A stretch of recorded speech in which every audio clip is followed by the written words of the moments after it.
तो दोस्तों कोई भी युद्धग्रस्त क्षेत्र हो, वहां पर फंसे हुए भारतीयों को निकालने का काम जो भारतीय नौसेना और वायुसेना करती है, इसका मुकाबला पूरी दुनिया में नहीं हो सकता। जी हाँ, किसी जमाने में इजराइल के बारे में सुना करते थे कि उनके लोग जब भी कहीं फंसते हैं तो वो हर हाल में उन्हें बाहर निकाल लेते हैं। मोसाद ऐसा करती है, वैसा करती है, युगांडा जाकर ऑपरेशन करती है।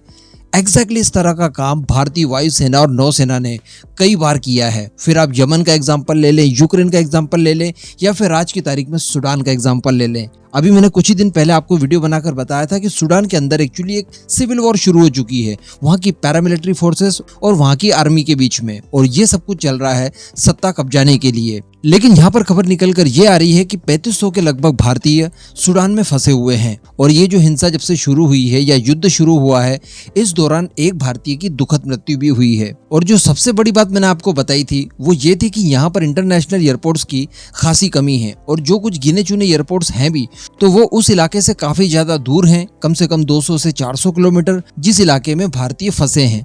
हालांकि इसका भी सॉल्यूशन निकाल लिया गया। कुछ समय की यहाँ पर एक विंडो मिली, 72 घंटे के लिए बताया जा रहा था कि दोनों पक्षों के बीच में सीज फायर हुआ। और इसी दौरान जो आम लोग हैं, जो विदेशों से यहाँ पर काम करने या अन्य किसी वजह से आए हैं और यहाँ पर फंस गए हैं, उन्हें निकालने के लिए एक विंडो मिल जाएगी। और इन सबको कोस्टल एरियाज तरफ भिजवाया गया और यहाँ से रेड सी के माध्यम से इन्हें अपने घर वापस ले आया जाएगा। तो इसी दौरान भारत की तरफ से भी ऑपरेशन कावेरी चलाया गया, जिसके तहत अभी तक जो खबर मुझे मिल पाई है, 2100 भारतीयों को सकुशल सूडान से निकाल लिया गया है। और ये जो सूडान से निकालने के लिए ऑपरेशन कावेरी चलाया जा रहा है, इसमें सऊदी अरेबिया भारत की बहुत मदद कर रहा है।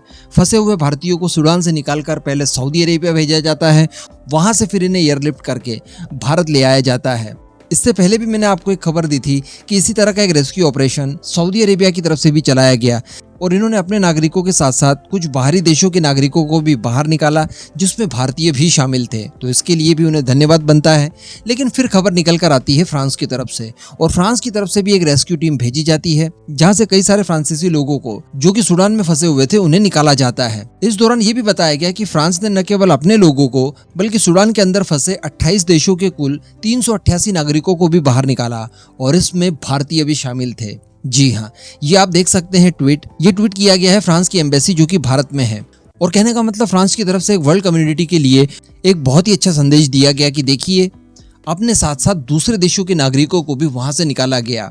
जबकि वहीं पर अगर आप अमेरिका की बात करें तो अमेरिका इस तरह के रेस्क्यू ऑपरेशंस में खासा पिछड़ा हुआ नजर आता है। इस बार भी अमेरिका की तरफ से अपने लोगों को ये कह दिया गया था कि भैया वहां से निकलना शुरू कर दीजिए, जैसे ही आपको समय मिलता है, जैसी भी आपको सुविधा मिलती है, आप सूडान से बाहर निकलिए, हमारा वेट ना कीजिए, क्योंकि अमेरिका अपने लोगों की मदद करने के लिए वहां पर नहीं जाने वाला है। जो उनके कुछ टॉप ऑफिशियल्स थे उन्हें पहले यहाँ से निकाल लिया गया, क्योंकि ऑब्वियसली अमेरिका के पास इस तरह की इंटेलिजेंस पहले से रही होगी कि यहाँ पर युद्ध छिड़ सकता है। इस वजह से उन्होंने समय रहते अपने ऑफिशियल्स को वहां से बाहर निकाल लिया। लेकिन उनके आम लोग अभी भी वहां पर फंसे हुए हैं। लेकिन इसी बीच में आपको बता दूं कि भारत की तरफ से बहुत बड़े स्केल पर रेस्क्यू ऑपरेशन शुरू कर दिया, और जैसा मैंने अभी आपको वीडियो की शुरुआत में बताया कि अभी तक कुल 2100 लोगों को जो भारतीय थे उन्हें बाहर निकाल लिया गया है।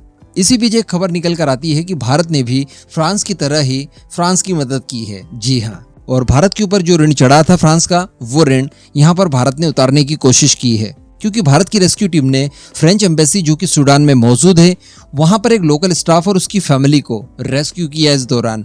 और इन सबको लेकर इमैनुअल नेलिन जो कि फ्रांसीसी एनवॉय हैं भारत के अंदर, उन्होंने धन्यवाद देते हुए ये ट्वीट किया है, जो आप इस समय अपनी स्क्रीन पर देख सकते हैं। कहने का मतलब जो फ्रांस ने भारत की मदद की थी, भारत ने भी बदले में उसकी मदद करके अपना सारा ऋण चुका दिया।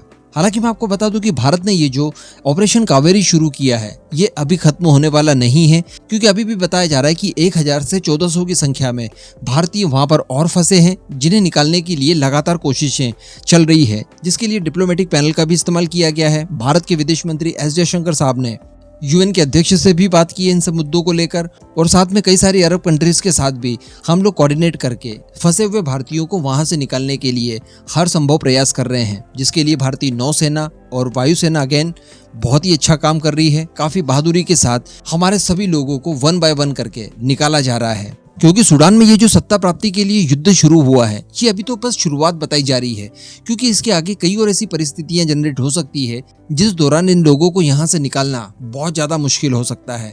क्योंकि लास्ट टाइम जो यूक्रेन की परिस्थितियां थी वो काफी हद तक हमारे लिए सूटेबल थी। हम वहां पर दो पक्षों से बात कर सकते थे डायरेक्टली, और दोनों पक्षों को इस बात के लिए राजी कर सकते थे कि हमारे लोगों को जब तक निकाला ना जाए तब तक आप कम से कम युद्ध विराम लगा कर रखें। और ऐसा हुआ भी। तो वो मामला थोड़ा सा अलग था, वहां पर स्थितियां काफी सामान्य थी बजाय सूडान के। सूडान में हम ज्यादा बड़े स्तर पर दोनों पक्षों से बात करके इस तरह का कॉरिडोर तैयार नहीं करवा सकते, लेकिन उसके बावजूद ये सारी कुछ चीजें की जा रही है। ये यकीनन भारतीय नौसेना और वायुसेना की बहादुरी ही है।